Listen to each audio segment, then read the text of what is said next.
हैं।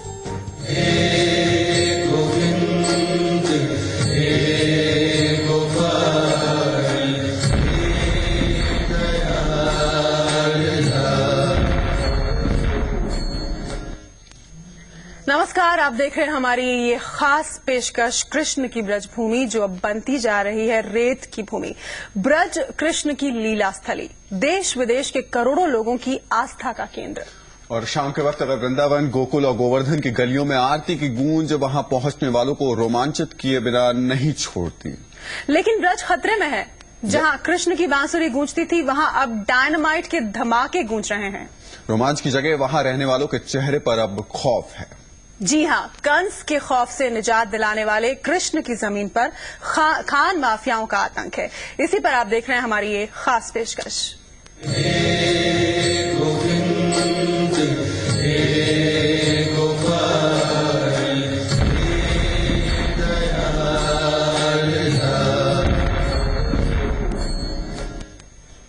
ब्रज में कृष्ण से जुड़ी हजारों जगह हैं। ऐसे कई पहाड़ हैं जिनका सीधा सीधा रिश्ता कृष्ण से बताया जाता है। कुछ निशान जिन्हें कृष्ण की लीलाओं का हिस्सा बताया जाता है। चलिए सबसे पहले आपको ऐसी ही एक जगह पर हम लेकर चलते हैं।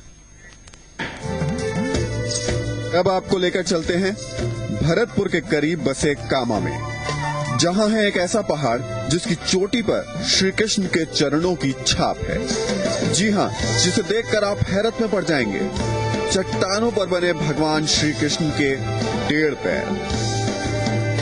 ये सुनकर पहले हमें भी यकीन नहीं हुआ, आखिर चट्टान पर पैर के निशान कैसे बन सकते हैं। लेकिन लोगों ने बताया कि 5000 साल पहले भगवान इसी जगह अपनी बांसुरी की तान छेड़ा करते थे और इसी पहाड़ी पर गोपियों के साथ लुका छिपी का खेल खेला करते थे। लंबी चढ़ाई के बाद जब हम उस जगह पहुंचे तो आंखें वाकई हैरत से फैल गईं। हरे कृष्णा हरे कृष्णा। यहाँ के पुजारी बिहारी बाबा ने पहले तो दूर से हमें इशारों से बताया कि उस छोटे से मंदिर के अंदर श्री कृष्ण के चरण हैं, 5000 साल पुराने चरणों के निशान। हरे कृष्णा। भगवान श्री कृष्ण नंद गांव से ग्वालों के साथ अपनी गायों को लेकर इसी पहाड़ पर आया करते थे। हरे कृष्ण। काफी देर तक मान मनोबल के बाद बाबा ने आखिरकार बहुत करीब से हमें इन चरणों के दर्शन कराए। हरे हरे। आगे की तरफ चट्टान पर बाएं पैर की 5 उंगलियां और गहरी एड़ी, दाएं पैर की उंगलियां बाएं जितनी साफ नहीं, लेकिन पैर की रेखा बिल्कुल साफ दिखाई देती है। सैकड़ों साल पहले एक साधु ने इस चट्टान के इर्द गिर्द एक कच्चा चबूतरा बनाया। अब ये पक्की जगह हो चुकी है। आगे लोक कुंड है, वहाँ भगवान श्री कृष्ण और शाकान के साथ दोनों का भी खेल रहे थे। वहाँ से भगवान श्री कृष्ण अंतर्ध्यान हो गया, उन्हें बहुत ढूंढा, मिला नहीं। कृष्ण के लिए उन्हें प्राण त्यागने लगा, देह छोड़ने लगा। जब भगवान यहाँ खा के बंशी बजाए थे, जब यहाँ चरण चिन्ह बन गया। जिस टाइम बंशी बजाए थे उसी टाइम बंशी के धुन से बस कोमल के चरण चिन्ह बन जाए। पहले इस पहाड़ पर ग्वालों की लाठी और गायों के खुर के सैकड़ों निशान मौजूद थे, लेकिन पहाड़ों के खनन और विदेशी पर्यटकों ने इस पहाड़ी को छोटे छोटे पत्थरों की शक्ल में तब्दील कर दिया है। अफसोस की बात इतनी कि इस ऐतिहासिक धरोहर के बारे में ना तो आज भी श्री कृष्ण के करोड़ों भक्तों को पता है और ना ही इस तरफ सरकार का ध्यान है। तो देखिए आपने ये तस्वीरें, लेकिन आज हम आपको ब्रज की उस सच्चाई से रूबरू कराने जा रहे हैं जो किसी धमाके से कम नहीं है। ब्रज में हर रोज हो रहे हैं डायनामाइट के धमाके। कृष्ण से जुड़ी कई जगहों को मिट्टी में मिलाया जा चुका है। ब्रज में फैले अवैध खनन के माफिया बेखौफ होकर कृष्ण के खेलने की पहाड़ियों से खेल रहे हैं, वो भी सरकार, प्रशासन और पुलिस की आंखों के सामने। एक पुराना जुमला है, पैसे से बड़ा कोई इंसान नहीं होता।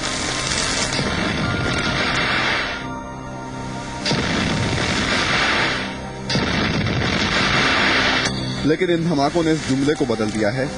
डायनामाइट का धमाका करने वाले इन लोगों के लिए पैसे से बड़ा इंसान तो छोड़िए, भगवान तक नहीं है।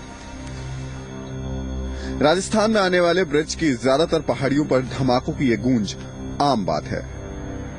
पैसा कमाने की होड़ में लगे अवैध खनन के माफिया कृष्ण की पहाड़ियों को छोटे छोटे कंकड़ों में बदल रहे हैं। वरी ये है कि अगर एक क्वेरी जो है वो लीगल है और उसका लाइसेंस वगैरह मिला है, साथ ही साथ बहुत इलीगल क्वेरिंग भी हो रही है जिसमें कोई लाइसेंस नहीं है, कुछ नहीं, तो इसको मैं कहता हूं ये रॉबरी है, रॉबरी ऑफ रिसोर्सेज का डकैती। तो वो डकैती रोकना पड़ेगा क्योंकि नुकसान इससे बहुत होता है और होगा, क्योंकि हम देखें कि इकोलॉजी और इकोनॉमी में कहीं अगर हमें बैलेंस करना है, इसमें अपन संतुलन रखना है, तो इकोनॉमी को उतनी तक ले जाना पड़ेगा जहां पे इकोलॉजी को डैमेज न करे, नुकसान न करे। लेकिन अफसोस इतना कि इन अनमोल धरोहरों को बचाने वाला कोई नहीं। ब्रज के साधु सन्यासी पिछले कुछ साल से लगातार इन पहाड़ों को बचाने की कोशिश में लगे हैं, लेकिन माफियाओं की गोलियों के आगे निहत्थे साधुओं की जिंदगी कृष्ण के सहारे है, क्योंकि पुलिस और प्रशासन मजबूर है। खनन मालिकों का दोष इतना ही है कि वो पट्टे की अधिकृत सीमा से कई गुना ज्यादा खनन अवैध रूप से करते हैं, जिसका प्रमाण कोई मेरे वक्तव्य पर आप बच जाइए, national remote sensing agency Hyderabad का और आईआईटी रुड़की का एनालिसिस है, फोटोग्राफ्स है कि कितना खनन 1996 में हो रहा था, कितना आज हो रहा है, 28 गुना खनन बढ़ गया है। और सीधी सी बात यह है कि राजस्थान सरकार का राजस्व कितना आता है, इसका आकलन कर लीजिए पहाड़ के डी और कामा में, और सैटेलाइट पिक्चर्स देख लीजिए कि कितने क्वांटम का डैमेज हुआ। असल में राजस्थान के भरतपुर जिले की डींग और कामा तहसील पहाड़ों पर अवैध खनन करने वालों का गढ़ है। ताज्जुब की बात यह है कि इस इलाके में खनन न हो, इसके लिए देश की सबसे बड़ी अदालत सुप्रीम कोर्ट के सख्त आदेश हैं। लेकिन इन इलाकों में अदालत और कानून माफियाओं का चलता है। अदालत के आदेश के बावजूद धमाकों से पहाड़ों को उड़ाने की गूंज यहां साफ साफ सुनी जा सकती है।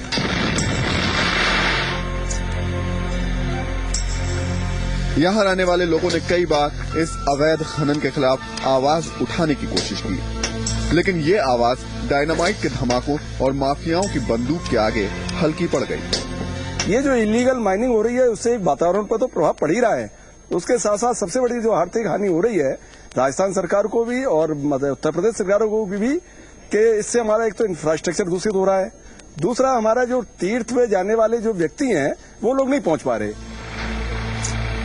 चरण पहाड़ी, जहां कहते हैं कि अब से कुछ साल पहले तक कृष्ण के इन चरणों के अलावा और भी निशान थे। माफियाओं की बदौलत अब ये जगह रेत में तब्दील हो चुकी है। लुक दाऊजी भोजन थाली के करीब बने न जाने कितनी ऐसी जगह हैं जो अब चट्टानों की शक्ल में टूटी पड़ी हैं। सबसे ताज्जुब की बात यह कि भारतीय पुरातत्व सर्वेक्षण की एक समिति अपनी रिपोर्ट में इन पहाड़ियों को ऐतिहासिक धरोहर बताते हुए उन्हें बचाने की सिफारिश तक कर चुकी है, लेकिन नतीजा, जिन पर्वतों पर खनन चल रहा है उनके नाम है नर नारायण पर्वत, विंध्याचल पर्वत, त्रिकूट पर्वत, मैनाक पर्वत, गंधमार्दन पर्वत। ये सब शास्त्रीय नाम है। भगवान ने इन सब पर्वतों को ब्रज में वास दिया ताकि भगवान की लीलाओं का दर्शन कर सके। अगर ये पौराणिक महत्व के पर्वत नहीं है तो इनके नाम ऐसे क्यों? विंध्याचल तो मध्य प्रदेश में होना चाहिए, ब्रज में क्यों है? पिछले 4 साल से इन पहाड़ियों को बचाने के लिए ब्रज रक्षक दल और ब्रज के लोग आंदोलन और प्रदर्शन कर रहे हैं, लेकिन बावजूद इसके पिछले 4 साल में एक एक कर कई पहाड़ियां मैदान की शक्ल में तब्दील हो चुकी हैं। साधु सन्यासियों पर जानलेवा हमले हो चुके हैं। कैमरामैन शिव के साथ राहुल सिन्हा, जी न्यूज, कामा। तो कृष्ण लीला से जुड़ी पहाड़ियों को इस तरह से खत्म किया जा रहा है। हमारे साथ स्टूडियो में का मेहमान मौजूद हैं जिनसे हम इस मामले पर बात करें। हमारे साथ मौजूद हैं वीएचपी नेता श्री बीपी सिंघल, बीजेपी नेता हैं, साथ में उनके साथ साथ इस वक्त हमारे साथ कृष्ण प्रियदास भी हैं और उनके साथ में प्रोफेसर सुमित्र मुखर्जी भी हैं जो कि जेएनयू में पर्यावरण जो विज्ञान है उसके प्रोफेसर हैं। और उसके साथ साथ हमारे साथ कृष्ण मोहन मिश्रा भी हैं जो कि इस वक्त वृंदावन में मौजूद हैं। खासतौर से उनके साथ एक खास व्यक्ति हैं रमेश बाबा, जिन्होंने कि पूरा का पूरा बताते हैं कि ये आंदोलन शुरू किया था। सबसे पहले सिंघल साहब, आप ही से कहा जाता है कि भरतपुर के आसपास ये सबसे ज्यादा खनन बीजेपी की ही सरकार है वहां पे। बिल्कुल मानता, स्वीकार करता हूं। औरंगजेब के बाद अगर कोई सरकार इस तरह से कर रही है, वह बहुत दुख के साथ कहना पड़ता है कि बीजेपी के शासन में हो रहा है ये बात। और उनसे कहा गया तो उन्होंने कहा आप नक्शा बता दीजिए, 84 कोस की यात्रा बताई, 84 कोस के अंदर जो कुछ भी है वहां खनन नहीं होना चाहिए। उन्होंने क्या कहा, हमने साहब बंद कर दी। क्या बंद किया? 84 कोस की जो परिक्रमा है उसके इर्द गिर्द 500 मीटर छोड़ दिया, बाकी सब खनन हो रहा है जी। कहा कि जो सेंटर्स हैं उनको आप बचा के रखिए। उन्होंने कहा ठीक है, जो सेंटर है उसके 500 मीटर के रेडियस में नहीं खनन हो गया, मतलब वो ऊपर एक पिलर की तरह खड़ा हो जाएगा, बाकी खनन हो जाएगा। किसको बेवकूफ बना रहे हैं? और हमसे कहा हमने बंद कर रखा है। अरे बंद कर रखा है तो जो वेबसाइट पर तुम्हारी 93 लाख रुपए, फकत 93 लाख रुपए सालाना आमदनी भरतपुर की वेबसाइट में दिखाई जा रही है, वो 4 करोड़ कैसे हो गई इस साल में? जी डॉक्टर दास, डॉक्टर कृष्ण प्रिय दास, कृष्ण भक्तों के लिए ये कितना बड़ा सेटबैक है? ये बहुत बड़ा सेटबैक है, क्योंकि ये जो है जब हम जाते हैं ब्रजमंडल परिक्रमा पे, मैं खुद गया हूं और मैंने देखे हैं ये चरण पहाड़ी और बाकी जगहों पे भी भगवान के चरण, गऊओं के चरण, हाथी के चरण, बल्कि सब एनिमल्स के वहां चरण देखे हैं। तो इससे हमारा जो विश्वास है शास्त्रों में वो बढ़ता है, क्योंकि ये साफ हमें नजर आते हैं। तो इससे तो ये बहुत ही हमारे कृष्ण भक्ति में बहुत धक्के की बात है ये। और ये हमें भी ये दुख है कि भगवान के जो इतने ऐतिहासिक ये प्रूफ हैं वो जो है उनको नष्ट किया जा रहा है। प्रोफेसर मुखर्जी, पर्यावरण पे किस तरीके का असर पड़ रहा है? क्योंकि जिस तरीके से लगातार चारों तरफ पिछले कई सालों से, लगभग 25 साल से खनन चल रहा है। एक भूवैज्ञानिक के तौर पर हम इस चीज को इस दृष्टि से देखते हैं कि अगर हम वहां उत्खनन जारी रखते हैं तो वैसे ही मथुरा, वृंदावन, ये पूरी ब्रजभूमि जिस पर लोगों की आस्था भी है, सारी चीजें हैं, लेकिन वहां भूमिगत जल की विकट समस्या है, आज से नहीं विगत कई दशकों से। तो अगर हम ये उत्खनन का कार्य जारी रखते हैं तो जमीन के नीचे जो थोड़े बहुत जल के भंडार हैं, जिसे एक्वीफर कहते हैं, जो एक इंटरकनेक्टेड फ्रैक्चर के थ्रू, दरार के थ्रू वहां प्रवाहित होती है, तो जब हम ये उत्खनन करते हैं, ब्लास्ट करते हैं, तो वो दरारें एक नेगेटिव दरार में चली जाती हैं और जो भूमिगत जल जिसका थोड़ा बहुत हम डीप ड्रिलिंग करके निकाल सकते हैं, वो भी जमीन के अंदर और डीप में चली जाएगी, जिससे शायद वहां के लोगों के लिए समस्या और बढ़ जाएगी। जी जी जी बिल्कुल। वक्त एक ब्रेक है, ब्रेक के बाद भी हम आप लोगों के पास आएंगे और साथ ही चलेंगे वृंदावन, जहां से हमारे साथ मौजूद होंगे रमेश बाबा। कृष्ण की धरोहर को बचाना जिनकी जिंदगी का मकसद बन गया। आप देखते रहिए खास पेशकश।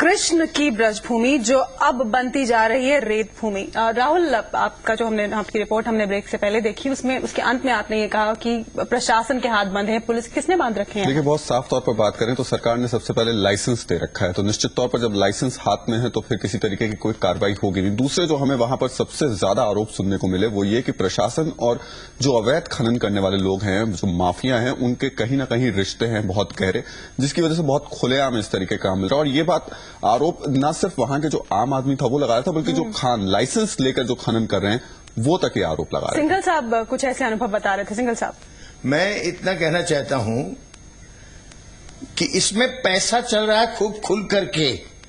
3 ही कारणों से पाप करता है मनुष्य: भय, प्रलोभन और आलस्य।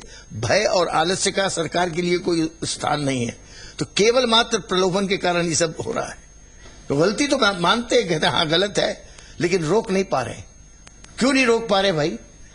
क्यों? पैसा आ रहा है, नहीं और कोई कारण ही नहीं बनता है। जिस तरह से इन्होंने हम गए थे, जिस तरह से हमारा पीछा किया है लोगों ने, गोली चलाई और हम लोग भाग करके निकले हैं, आए हैं। उस केस को रजिस्टर हुए 6 महीना हो गए, 6 महीने नहीं ज्यादा हो गए, बल्कि 10 महीने हो गए, कुछ भी नहीं हुआ उसके खिलाफ। उसमें नामजद है बीजेपी के जो प्रेसिडेंट भरतपुर के, उनके नामजद करके रिपोर्ट लिखाई गई है, जो उन्होंने मारने की कोशिश करी। विनीत नारायण को तो जान से ही मार देना चाहते थे। चलिए, बीजेपी के लेकिन कोई नेता एक्शन नहीं हुआ है। खुद को असुरक्षित बता रहे हैं। ऐसी स्थिति में इस वक्त वृंदावन में मौजूद है जी न्यूज संवाददाता कृष्ण मोहन मिश्रा, उनके साथ में रमेश बाबा भी मौजूद हैं।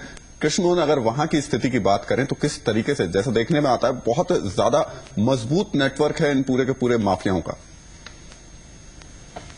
राहुल, इस समय मैं जिस यात्रा के बीच में हूं वो 84 कोस परिक्रमा की यात्रा है। सबसे दिलचस्प बात यह है कि भारतवर्ष में धार्मिक यात्राएं तो होती रहती हैं, लेकिन इस यात्रा में धर्म के साथ पर्यावरण को बचाने का, पुरानी धरोहर को बचाने का भी एक संदेश है। एक कोशिश है लोगों को अपने साथ जोड़ने की और पर्यावरण को बचाने की, उन जगहों को बचाने की जहां पर भगवान कृष्ण की निशान आज भी मिलते हैं। यही वो चारों तरफ वो है, मेरे पीछे जमुना नदी बह रही है, जहां से भगवान कृष्ण को जन्म के बाद उन्हें बचा कर ले जाया गया था गोकुल की तरफ। यहाँ पर कहीं ऐसी जगह हैं जहां पर रासलीलाएं हुई थी, कोई ऐसी जगह है जहां भगवान कृष्ण गाय चराया करते थे, कोई ऐसी जगह है जहां पर गोपियों को समझाने गए ऊधों को गोपियों ने खुद भक्ति का, प्रेम का उपदेश दे दिया था। ये वो जगह है। कृष्ण, हम आपके पास आएंगे। हमारे साथ यहाँ स्टूडियो में मौजूद हैं डॉक्टर कृष्ण प्रियदास। डॉक्टर दास, इस्कॉन एक का जो क्रिएशन ही हुआ था कृष्ण की भक्ति, उनके बारे में अवेयरनेस फैलाने के लिए, तो इस तरह की जो गतिविधियां हो रही, जो एक्टिविटी हो रही है वृंदावन में कृष्ण की नगरी में, उसको लेकर क्या रवैया, क्या रुख है आप लोगों का? तो हम भी जब भी इस तरह का कोई भी हमें कहा इसमें पार्टिसिपेट करने के लिए, जब आंदोलन हुआ था यहाँ दिल्ली में, तो हमने भी उसमें भाग लिया था। और हम भी हर साल कार्तिक के महीने में सारी दुनिया से लोग आते हैं, सारे देशों से लोग आते हैं और ये 84 कोस की जो परिक्रमा हम करते हैं और जगहों जगहों पे सब लोग जाके रहते हैं। तो हमारा ये पूरा प्रयास है कि हम भी लोगों को इससे अवगत कराएं कि ये जो है पौराणिक स्थल हैं और ये इनको बचाना चाहिए। लोगों को जब ये अवेयरनेस होगी कि भगवान जो हैं वो सबके हैं, भगवान सिर्फ मेरे नहीं है या आपके नहीं है, भगवान सबके पिता हैं और उन्हीं की ये धरोहर है, तो हम सबको मिलकर इसको बचाना है। तो ये हमारा प्रोफेसर प्रयास मुखर्जी, है। यहाँ सवाल ये उठता है कि ठीक है, क्या ब्रज के आसपास जो खनन हो रहा है उससे इफेक्टेड, उससे प्रभावित सिर्फ ब्रज के लोग होंगे या फिर उसके आसपास, उससे थोड़ा बाहर निकल कर देखें, नुकसान उनको भी हो सकता है? जी नहीं, वो अगर उत्खनन हो तो वो अगर ब्रजभूमि में हो या कोई ऐसी जगह जहां पर कोई धार्मिक स्थल नहीं है वहां भी अगर हो तो उससे उसके आसपास के लोग प्रभावित हो सकते हैं। तो लेकिन उसको थोड़ा सा पहले उसके बारे में थोड़ा अनुसंधान करके देख लेना चाहिए। जैसे हमारे कुछ सरकारी विभाग हैं, ये सेंट्रल ग्राउंड वाटर बोर्ड है, जियोलॉजिकल सर्वे ऑफ इंडिया है, इंडियन स्पेस रिसर्च ऑर्गेनाइजेशन है, उनके सहायता से ये देख लें कि वहां पर अगर जो उत्खनन कर अगर वो बहुत आवश्यक है तो शायद वो करना पड़े। तो ये देख ले कि उसके उत्खनन से क्या जमीन के अंदर पानी का स्तर है, उस पर कोई परिवर्तन तो नहीं आएगा। जी प्रोफेसर मुखर्जी, इस पर हम बात करेंगे एक ब्रेक के बाद। आप देखते रहिए हमारी खास ब्रेक के बाद बता दें आपको कि बहुत खास चीज लेकर आ रहे हैं, खासतौर से भोजन थाली हम दिखाने वाले हैं कृष्ण की, जिसमें वो खाना खाते थे। बने रहिए हमारे साथ।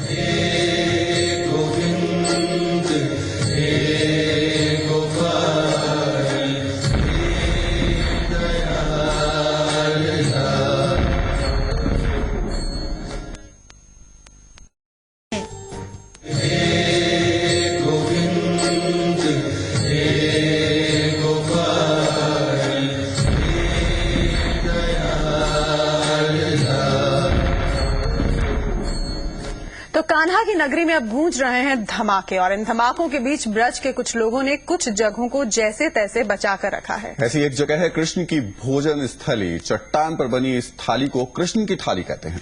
कहा जाता है कि जब कृष्ण गाय चराने जंगल में जाते तो अपना खाना इसी पर रखकर खाते थे। चरण पर्वत से 2 किलोमीटर की दूरी पर है भोजन थाली, जहां भगवान श्री कृष्ण के खाने की थाली रखी हुई है। इस जगह के बारे में भी बहुत ज्यादा लोगों को नहीं पता। पहाड़ों के बीचों बीच हजारों साल पुराना पानी का एक कुंड के बराबर में एक चट्टान, जिस पर बनी है 2 थालियां। छोटी थाली श्री कृष्ण की, बड़ी बलराम की। ये थाल हैं, यहाँ पर एक बड़ा बलराम का, एक छोटा कृष्ण का, काला कटोरा कृष्ण का, वो दूसरा बलराम का। ये सामने जो आप शिला देख रहे हैं यही भोजन थाली की शिला है। थालियों के बराबर में एक छोटा सा कटोरा, कहा जाता है कि जंगलों में घूमते हुए इसी थाली में ग्वालों के साथ श्री कृष्ण खाना खाते थे। भोजन थाली से ठीक ऊपर एक छोटे से कमरे में बना है भगवान का दूध का कटोरा।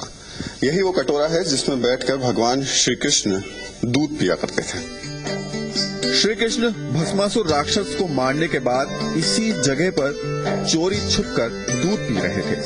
दूध इसी कटोरे में भरा था। उसी वक्त उनके दोस्त भी वहां आ पहुंचे। ग्वालों ने कृष्ण से दूध में हिस्सा मांगा। आपस में खींचतान हुई। कटोरा नीचे चट्टान पर गिरा और तब से यही जड़ हो गया। राहुल, आपकी ये रिपोर्ट हम देख रहे थे, काफी दिलचस्प, लेकिन आप जैसा कि आपने खुद बताया कि कई लोगों को पता नहीं है और इस चीज को प्रिजर्व करने के लिए कोई कोशिश नहीं, उल्टा धमाके तो हम देख ही रहे हैं। निश्चित तौर पर, और कई ऐसी जगह, खासतौर से हम बात करें भामासुर की एक गुफा है जहां भामासुर राक्षस को मारा था, और उसके अलावा छोटे छोटे मोतियों की चट्टानों पर कई ऐसे निशान देखने को मिलते हैं। लेकिन असल में ब्रज में अवैध खनन की सबसे बड़ी समस्या की नींव खुद पहले और अब की राजस्थान सरकार ने रखी। सरकार ने पैसा कमाने के चक्कर में पहले तो बगैर सोचे समझे धड़ल्ले से लाइसेंस जारी कर दिए। इन लाइसेंसों की आड़ में अवैध खनन करने वालों की चांदी हो गई। अब जब कृष्ण भक्तों का विरोध प्रदर्शन बढ़ा तो सरकार ने अपने ही नियम कायदे से जारी किए गए लाइसेंस रद्द कर दिया। सरकार के रवैये से करोड़ों भक्त हैरान हैं। साथ ही अपनी जिंदगी भर की जमा पूंजी लगाकर खनन का लाइसेंस और क्रशर लगाने वाले परेशान।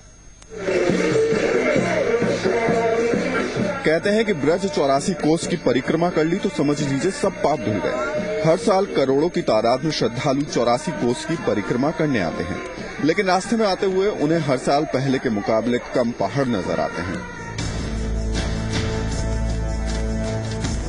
वजह पहाड़ों का खनन। राजस्थान सरकार ने बाकायदा डींग और कामों में चट्टाने तोड़ने और क्रशर लगाने के लिए लाइसेंस जारी किए। लाइसेंस के पीछे वजह सरकारी खजाना भरने और स्थानीय लोगों को रोजगार देने की दुहाई दी गई, लेकिन इस दुहाई ने अवैध खनन करने वालों को मलाई थमा दी। हालांकि ब्रज के लोग कहते हैं कि अगर सरकार इन पहाड़ियों को पर्यटक स्थल बना दे तो 10 गुना ज्यादा कमाई कर सकती है।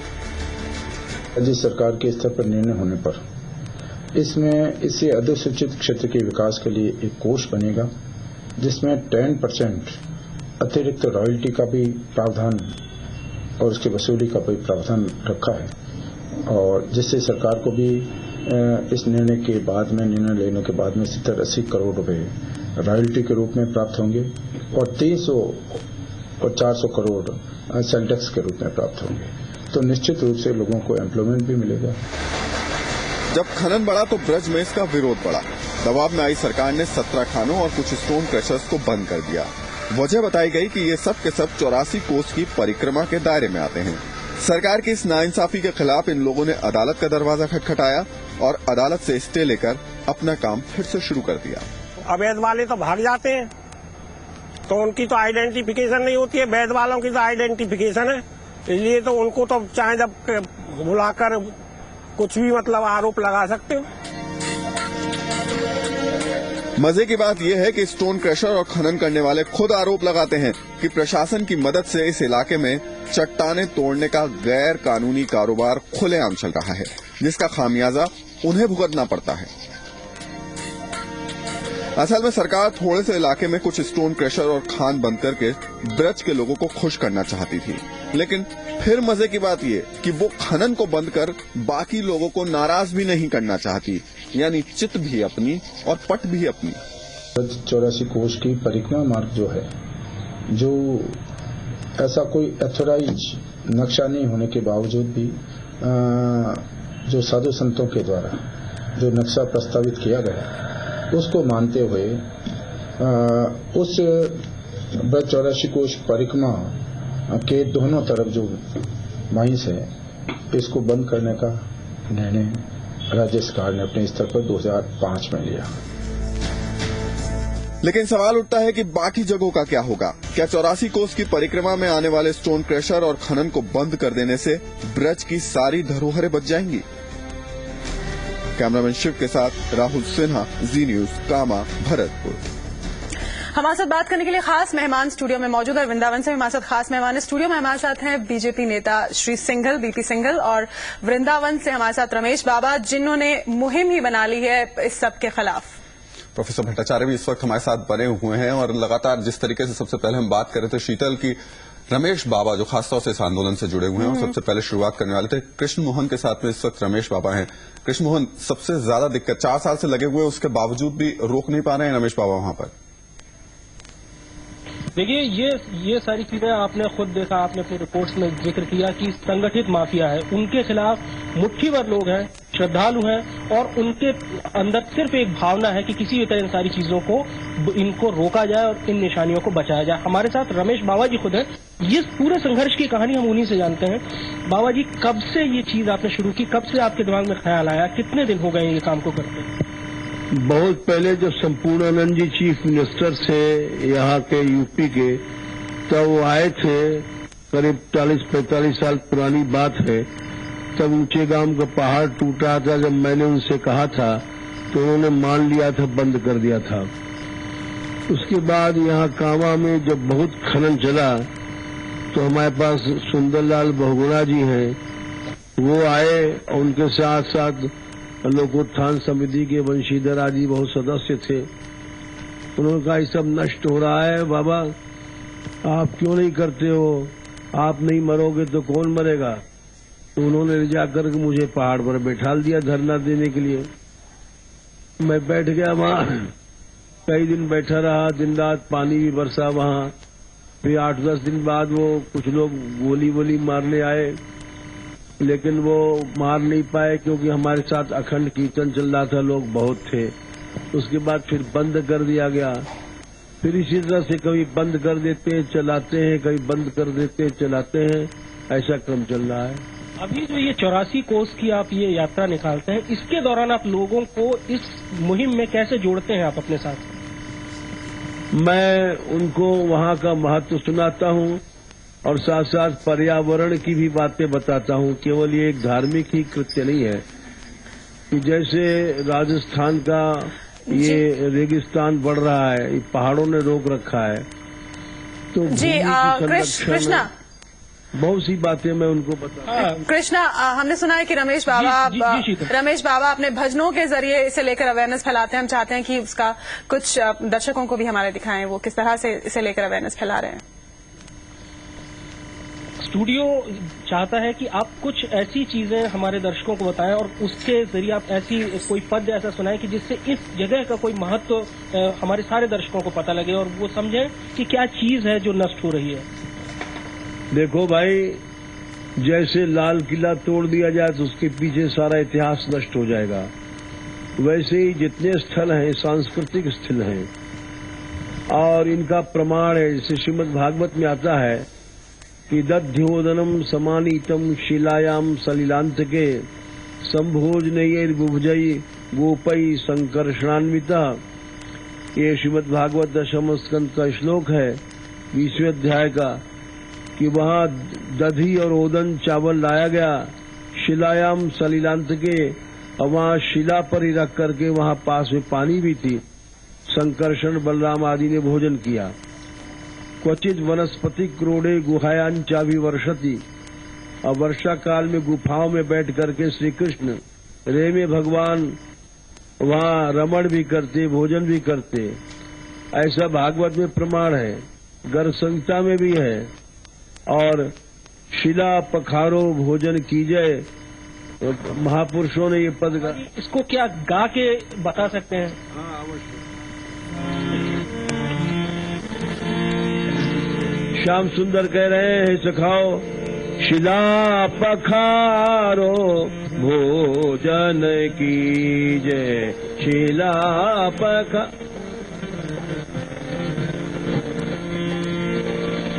नीके व्यंजन बने कौन के, चख चख सबहीन को दीजे। अहो अहो सुबल अहो श्रीदामा, अर्जुन गोप विशाल, अपने अपने ओदन लाभो, आज्ञा दई है गोपाल। सब लाए और अपने अपने व्यंजन चखा रहे हैं। फल अंगूरी न अंजलि न बीच राखे, बाट बाट सब हिनको दे। परमानंद स्वामी रस दीजे, प्रेम पुंज को बांधो से। और कृष्ण प्रियदास जी इस वक्त हमारे साथ में। कृष्ण प्रियदास जी, ये पूरा का पूरा मामला देखने के बाद में एक सवाल जहन में बहुत साफ साफ आता है। कृष्ण की भक्ति का मामला, जन्माष्टमी पे देखते हैं लाखों करोड़ों की तादाद में लोग मंदिर में पहुंचते हैं। कृष्ण को लेकर कोई प्रवचन हो तो हजारों की तादाद में लोग पहुंच जाते हैं। यहाँ कृष्ण की लीला स्थली बताई जा रही है, उनको खत्म किया जा रहा है, पर लोग नहीं जुड़ पा रहे साथ में विरोध के लिए। तो इसके लिए यही है कि लोगों के लिए अभी इसके बारे में अवेयरनेस कम है, तो हमें और उनको बताना है। और दूसरी बात ये भी है कि जैसे बहुत सारे लोगों के हम देख रहे हैं कि स्वार्थ जुड़े हुए हैं इसमें, और वो इस बात को समझ नहीं पा रहे कि अगर हम इन्हीं पहाड़ियों को बचाकर इनके ऊपर अगर हम हरियाली छाते हैं, इसमें अच्छा इसको एक स्पॉट बनाते हैं, तीर्थस्थली तो के तौर यहाँ पर से तीर्थस्थलियां बनाते हैं, तो यहाँ पे लोग जो धार्मिक लोग आकर और वो उतना ही हमें लाभ होगा। ये बात ये स्वार्थी लोग समझ नहीं पा रहे कि इन द लॉन्ग रन जो है हमें लाभ होने वाला है। तो ये हमें क्या किया जाए, क्या किया जा सकता है, इस पर हम बात। जो वहां पर व्यवस्था है, वहां पुलिस प्रशासन और शासन सब माफिया के साथ है। जब हमारे ऊपर गोली चलाई जा सकती है तो फिर औरों का क्या पिसात है जो वहां पर पहुंच जाएंगे। लेकिन सरकार तो आप ही की पार्टी की है। सरकार ये राक्षसों की सरकार मानता हूं मैं, जहां तक ब्रज का ताल्लुक है। ये राक्षस ही इस प्रकार का व्यवहार कर सकते हैं। मेरे पास लक्ष्मी नारायण आए, उन्होंने कहा कि भाई सिंगल जी आपको हम बता देते हैं, हमारी समस्या आप हल कर दीजिए, हम बिल्कुल रुकवा देंगे। हमने कहा आप बताइए। बोले हमारी समस्या दो हैं, एक तो वहां की लोकल पॉपुलेशन लगी हुई है, करीब 40,000 लेबर जो है वो अनएम्प्लॉय हो जाएगा, और दूसरी ये कि हमारी करीब 7 करोड़ रुपए की आमदनी है, वो हमारे कमी पड़ेगी राजस्थान सरकार को। अब जब हम मौके पे गए तो पता लगा वहां पर 1%, 1.5% भी लोकल आदमी एम्प्लॉयमेंट में नहीं है, सब बाहर से आते हैं। पूछा बाहर से क्यों लाते हैं, बोले साहब मरमरा जाता है तो बाहर से उठा के फिकवा देते हैं, कोई पूछने वाला नहीं होता। लोकल होता है तो उसको कॉम्पनसेशन बहुत भारी देना पड़ता है, इसलिए यहां पर कोई लोकल एम्प्लॉयमेंट देते ही नहीं। फिर यहां पर जो काम करते हैं उनको टीबी बड़ी जल्दी हो जाती है, धूल फाकते रहते हैं। जब आया उसका तो वेबसाइट पर देखा तो 93 लाख रुपए की आमदनी, 7 करोड़ की आमदनी बता रहे हो, 93 लाख। जी। अब हो गया 4 करोड़ इस साल से, जब केस चल रहा है सुप्रीम कोर्ट में। तो ये झूठ पर आधारित, मुझे मतलब जी मेरे साथ झूठ बोल रहे हो, काहे की बीजेपी सरकार किसी की भी हो, इस पर मंत्री झूठ बोलेगा तो मैं कोई इस पर बात करेंगे। माफ कीजिएगा, आपको रोक रही हूँ, बात करेंगे क्योंकि वक्त एक ब्रेक का है। ब्रेक के बाद भी ये खास पेशकश जारी है, इस पर हम बातचीत जारी रखेंगे। देखते रहिए।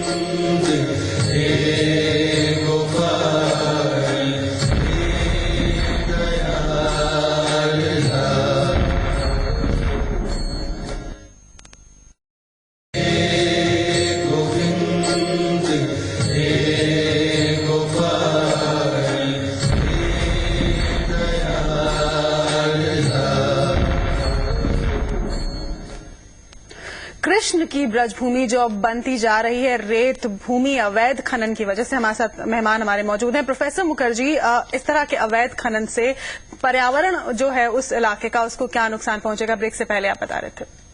जी, ये भूमिगत जल का स्तर में असर पड़ सकता है। उसके साथ साथ जो अवैध या वैध जो भी उत्खनन होता है, तो वो अगर बहुत आवश्यक है तो वो तो होना है, कई जगह हुआ भी है, तो उसमें थोड़े से जो पर्यावरण के संतुलन को बना करके करना चाहिए। कुछ पेड़ पौधे लगा देने चाहिए जिससे कि भूमि का अपरदन और कम हो, तो उससे वहां के जो वातावरण है वो पहले जैसा बना रहे। इतना जल्दी तो बन नहीं सकता, लेकिन 20, 25, 30 साल में वो फिर से ऐसा हो सकता है। लेकिन जो एक बार पत्थर का जो एक बार निष्कासन हो जाए, वो दोबारा तो आ नहीं सकता वहां। तो उससे उसके वजह से जो जमीन के नीचे का जो जल स्तर है उसमें जो गिरावट हो जाएगी, वो भी दोबारा वापस नहीं। वो गिरावट दर्ज भी की जा रही है पिछले कुछ सालों की अगर बात करें तो गिरावट हुई भी है, देखने को भी मिला है प्रोफेसर। लेकिन अगर इस समय सीधे चले वृंदावन, जहां मौजूद हैं कृष्ण मोहन, रमेश बाबा आपके साथ में हैं। कई कोशिशें वो कर चुके हैं, प्रशासन से, सरकार से मिल चुके हैं, फिर भी लगाम क्यों नहीं लग पा रही इस मामले पे? देखिए राहुल, सीधी सी बात है कि जो सिंघल साहब भी कह रहे थे कि इतने संगठित लोग हैं ये कि उनका विरोध करना, उनको काबू में करना बहुत मुश्किल है, लेकिन फिर भी रमेश बाबा अपना संघर्ष, अपना अभियान लगातार जारी रखते हैं। क्या कठिनाइयां आ रही हैं, उन्हीं से पूछते हैं। बाबा जी, क्या परेशानियां आ रही हैं इस काम को करने में? कैसे आपको कैसे रोका जाता है? ऐसे रोका जाता है, अभी हमारे यहाँ हमला हुआ और हमारे व्यवस्थापक के भाई को मार गए, वो जाने कैसे जिंदा हो गया। एक आंख तो उसकी फूट गई, 2 छर्रे वरे लगे हुए हैं। उसके पहले किडनैप कर ले गए थे, 2 बार अटैक हुआ, 1 बार पॉइजन दिया गया। तो इस तरह से वो बाधाएं आ रही हैं और लोगों को, लेकिन बाधाओं के बाद भी जो श्रद्धालु लोग हैं, जो सांस्कृतिक स्थलों के लिए हैं, यहाँ बहुत से हमारे पास निवासी काम आगे बैठे हैं, ये अपने प्राणों की परवाह नहीं करते हैं और बराबर अभियान चला रहे हैं। जी। ये जितना भी कुचक्र षड्यंत्र होता है, माफियाओं का हमला कराना, ये करना, चोरी कराना, यही सब बाधाएं हैं और सरकार को पैसा दे देते हैं, वो सुनती नहीं। बिल्कुल, रमेश बाबा जैसे लोग आंदोलन तो कर रहे हैं, लेकिन इस आतंक के आगे कितना कर पाएंगे? निश्चित तौर पर इस वक्त दिखाई नहीं रहा। फिलहाल वक्त छोटे से ब्रेक का, लेकिन ब्रेक के बाद हम आपको दिखाएंगे गोवर्धन पर्वत आखिर किस वजह से लगातार जमीन के अंदर तिल तिल कर रोज अंदर नीचे जाता जा रहा है। प्रोफेसर मुखर्जी से जरूर पूछेंगे और इस वक्त सिंघल साहब से भी ब्रेक के बाद ये सवाल जरूर पूछना है कि उनके बड़े नेता राम की बात तो करते हैं, कृष्ण की याद उनको क्यों नहीं आती है। देखते रहिए सी न्यूज।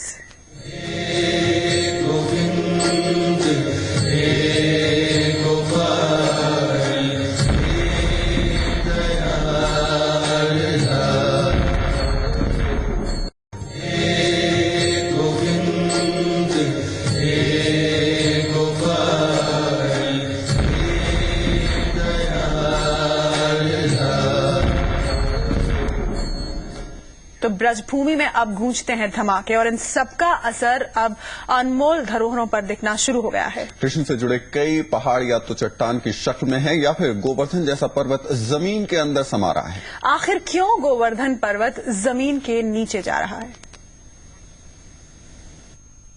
कृष्ण की लीलाओं से जुड़ी सबसे खास जगह गोवर्धन पर्वत। इस पर्वत के चारों ओर हर महीने लाखों भक्त परिक्रमा लगाते हैं और वापस अपने घर की तरफ लौट जाते हैं। लेकिन क्या उन लोगों को पता है, क्या आपको पता है कि ये पर्वत हर रोज एक तिल के बराबर नीचे जमीन में धंसता जा रहा है? क्या आपको पता है कि इस पर्वत पर आज भी श्री कृष्ण की लीलाओं से जुड़ी निशानियां और हजारों कहानियां पूरे सबूत के साथ मौजूद हैं? अगर नहीं तो आज हम पूरे सबूत के साथ उन निशानियों को आपको दिखाते हैं। गोवर्धन पर्वत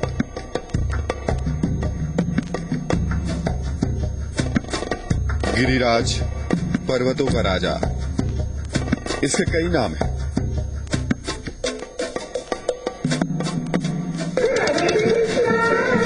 हर महीने इस पर्वत की परिक्रमा करने करोड़ों लोग गोवर्धन पहुंचते हैं।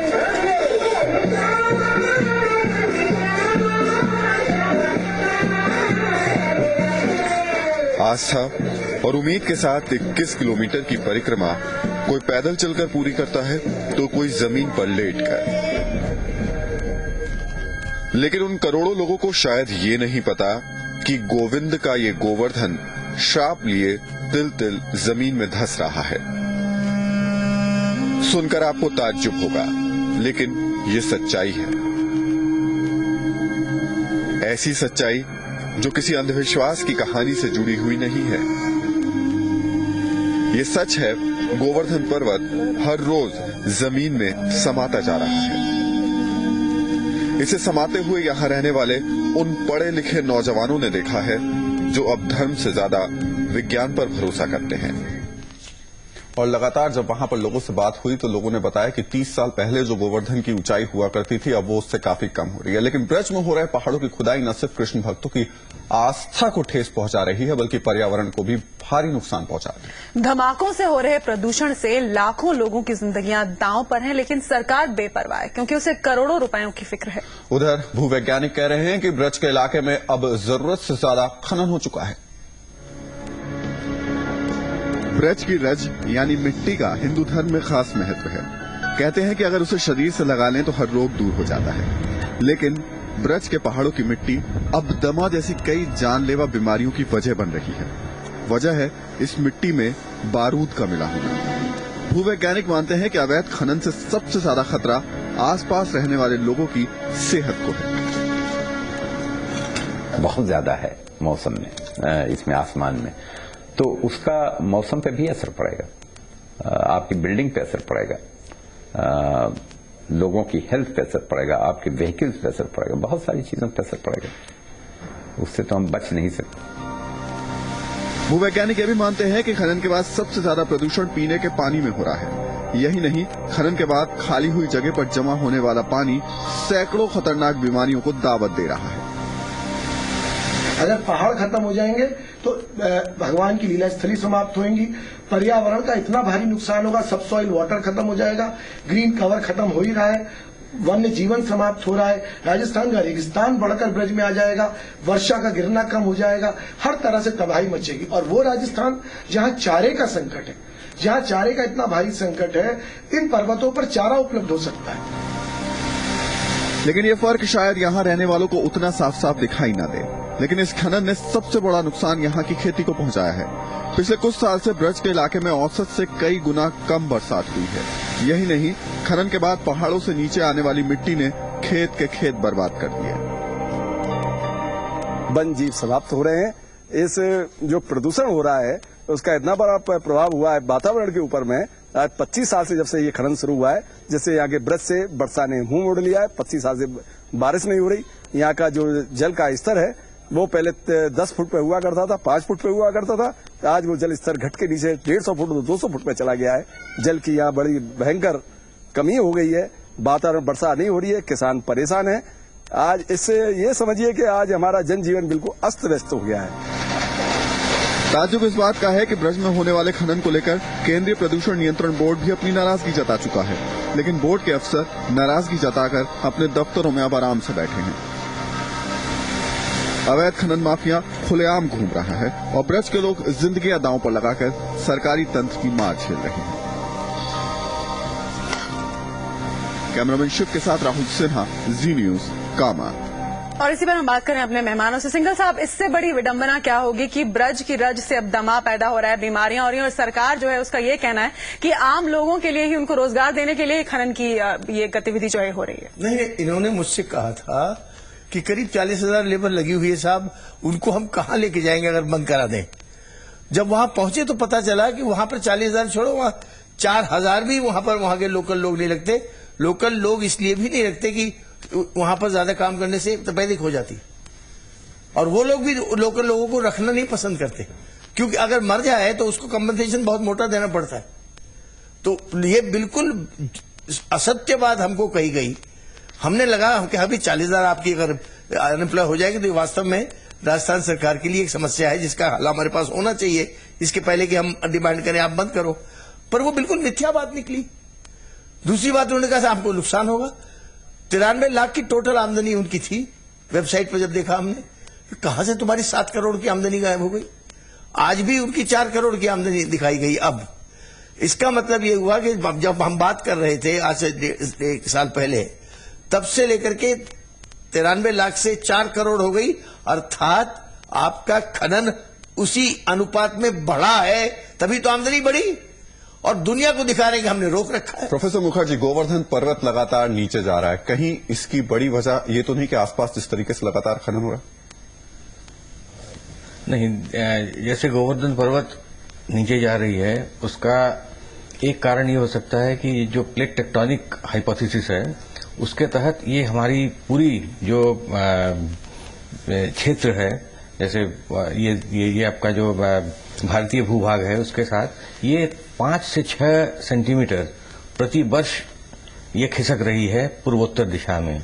और एक नियो टेक्टोनिक मूवमेंट जो शुरू हुआ है 20,000 साल पहले, उसके वजह से एक कुछ भाग जमीन का नीचे जा रहा है जमीन से और कुछ ऊपर आ रहा है, जिसको साइज्मो टेक्टोनिक एक्टिविटी कहते हैं। ये बहुत स्लो प्रोसेस है, लेकिन ये स्लो प्रोसेस का सीधा सीधा संपर्क आपका जो भूमिगत चट्टानों से है, चट्टानों का खिसकना बहुत धीरे धीरे होता है, लेकिन एक समय पर जब वो अपने चरम उस पर पहुंच जाती है तो वो खिसक जाती है, जिसको फॉल्ट कहते हैं।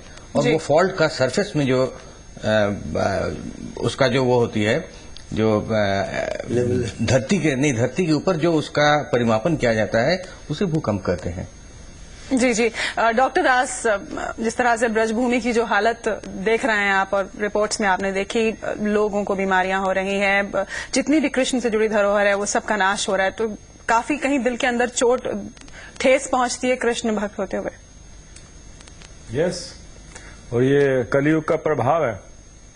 कलयुग में ये जो, क्योंकि लोग जो हैं भगवान को भूलते जा रहे हैं, शास्त्रों से दूर जा रहे हैं, और इस कारण से ये सारी जो समस्याएं हैं वो आ रही हैं, और ये सच में हमें दुख होता है। और इसीलिए हम चाहते हैं कि ज्यादा से ज्यादा लोग जो हैं ये समझें कि भगवान कृष्ण जो हैं भगवद गीता में क्या संदेश दे रहे हैं। कृष्ण मोहन के पास चलते हैं सीधे इस वक्त। रमेश बाबा से कृष्ण मोहन सिर्फ एक सवाल पूछ लीजिए, क्या वजह है कि लोग क्यों नहीं जुड़ पा रहे हैं इस पूरी की पूरी मुहिम से? पिछले 4 साल से वो चला रहे हैं इस मुहिम को।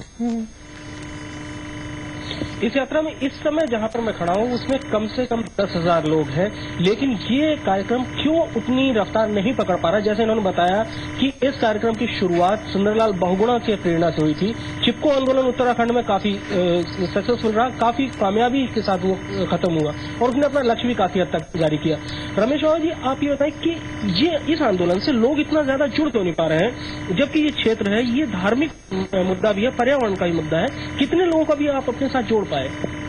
बहुत लोग जुड़े हैं, लेकिन वो इतना पैसा इतना सशक्त है कि सब अभी कामा के लोग लोकल बहुत से यहाँ बैठे हुए प्राण देने के लिए सामने बैठे, लेकिन वो उनके पास पैसे की शक्ति इतनी है कि वो दबा देते हैं, वो सारी आवाजों को बिल्कुल खत्म कर देते हैं, रिपोर्ट तक नहीं लेने देते।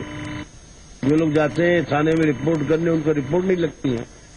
पैसा एक ऐसी चीज है कि अब उसके सामने सब बातें फेल हैं।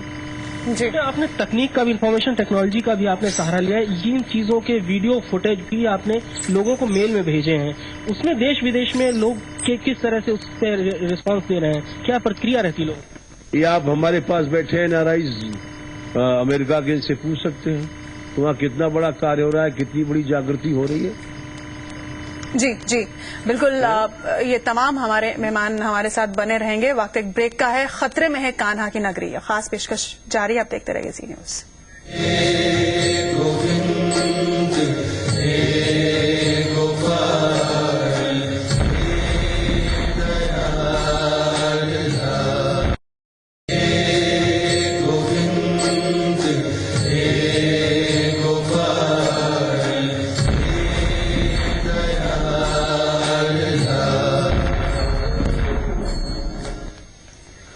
तो ब्रज की भूमि इस वक्त रेत भूमि के नाम से कही जा रही है, क्योंकि लगातार वहां बारूद के धमाके हैं। हमारे साथ इस वक्त सिंघल साहब मौजूद हैं। सिंघल साहब, हम पर्यावरण के प्रदूषण की बात कर रहे हैं, आप अपने पार्टी में ही प्रदूषण की बात कर रहे हैं, क्या वजह है? आपके बड़े नेता तो राम की बात करते हैं, कृष्ण की याद नहीं है उनको।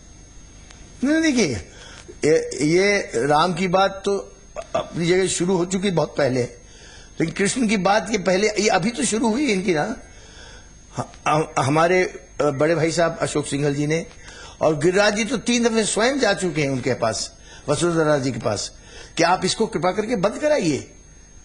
उन्होंने, हमने तो, आपने कहा था, हमने 17 जगह बंद कर दिया। अब वो बोले वो तो बंद कर दिया, तो बंद क्या किया? बंद कुछ नहीं किया। 500 मीटर इधर का बंद कर दिया, 500 मीटर इधर के, तो भीतर किया क्या जाए? सिंघल साहब, काम हो रहा है। सिंघल साहब, किया क्या जाए? कैसे इस तरह का किया ये जाए कि जितनी भूमि ब्रिज क्षेत्र की है उसमें कम से कम 84 कोस की भूमि के एरिया के अंदर जो कुछ भी है और उससे कनेक्टेड जो भी पहाड़ हैं उनको बिल्कुल छोड़ करके और कहीं और खनन किया जाए। इन पहाड़ों को सुरक्षित और अपनी थाथी मान करके और इनको कंजर्व करना पड़ेगा। इस पे घास लगा करके चरागाह, ये सारे के सारे 800 हेक्टेयर का चरागाह बना हुआ है, लिखा हुआ है रिकॉर्ड्स में। उसको चरागाह में खनन कराना वैसे भी अवैध है। जितनी अवैधता संभव सारी हो रही है, इनको बंद होना चाहिए, तभी कुछ कल्याण हो सकता है। इन लोगों का कल्याण, मैं ब्रिज का कल्याण तो हो गई, लेकिन ये जितना पाप कर चुके हैं शायद धुल जाए अगर ये आज भी बंद करा देते। जी जी, डॉक्टर कृष्ण प्रिय दास, किस तरह से अवेयरनेस फैलाएगा आपका संगठन? क्योंकि यहाँ एक सवाल ये भी उठ रहा है डॉक्टर दास कि रमेश बाबा लगे हुए हैं, इस्कॉन कहीं दिखता नहीं या बाकी और लोग नहीं जुड़ते हैं, सब लोग मिलजुल कर क्यों नहीं साथ दिखाई किस तरह से आप जुड़ेंगे अब? तो हमारा जो कार्य है वो है कि हम ये लोगों को शिक्षा देना चाह रहे हैं, हमारे जो सारे प्रचार के कार्य हैं कि ये समझें कि हम आत्मा है, ये शरीर जो है हमारे कपड़ों के समान है और ये शरीर जो है इसका नाश होना ही होना है, और ये जो हो कोई भी कर्म कर रहे हैं उसका हमें फल मिलने वाला है। अगर हमें इस जन्म में नहीं नजर आ रहा तो अगले जन्म में तो जरूर हमें फल यही मिलने वाला है। अवेयरनेस फैलाने के लिए क्यों अब आप आगे क्या कोशिश करेंगे? रमेश बाबा तो कर ही रहे हैं, उनके साथ जुड़े तमाम लोग उसके साथ हम लोग, जैसे मैंने आपको बताया कि हमारा भी ये अभियान है जहां से हम देश विदेशों से जो हमारे आते हैं भक्त लोग, उनको हम जो है सारे ये ब्रज मंडल में परिक्रमा कराते हैं और उनको वहीं रहते हैं, वो उन्हीं जगहों पे रहते हैं। जी जी। चलते चलते प्रोफेसर मुखर्जी, एक बार आपसे भी पूछ रहे थे कि किस तरीके से, क्योंकि पर्यावरण को सबसे ज्यादा नुकसान है, एकदम बंद होना चाहिए, क्या आपकी राय क्या है इस मामले को लेकर के? देखिए, जितना नुकसान होना था उतना तो हो चुका है। अब एक ही रास्ता है कि वहां पर खूब पेड़ लगाए जाए और पेड़ भी ऐसे लगाए जाए जो हाइड्रोजियोग्राफिक कंडीशन को सूट करे, जो उस जगह की जो पेड़ जो सुटेबल पौधे हों वो लगाए जाए, जिससे धीरे धीरे 20-25 साल में वो जगह फिर से हरा भरा हो जाएगा। हाँ, कृष्ण की बांसुरी तो शायद सुनाई न दे, लेकिन चिड़ियों के चहचहाट शायद सुनाई दे। जी जी जी, धन्यवाद आप सभी का। और सीधे चलते हैं वृंदावन कृष्ण मोहन हमारे संवाददाता हैं। कृष्ण, रमेश बाबा एक भजन के जरिए किस तरह से गुहार लगाएंगे कि बचाया जाए कृष्ण की इस भूमि को? हम चाहेंगे कि जल्द से हमारे दर्शकों को सुना दें। बिल्कुल शीतल, यात्रा चल रही है, यात्री भी थके हुए हैं और इस अभियान के लिए बाबा जी एक भजन इस पूरे अभियान के लिए लोगों को उत्साह देने के लिए।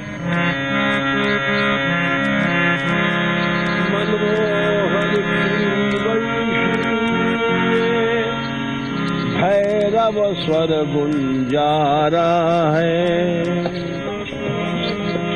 बंशी ने भैरव स्वर गुंजारा, जागो जागो हे ब्रजवासी, माता ने तुम्हें पुकारा है, जागो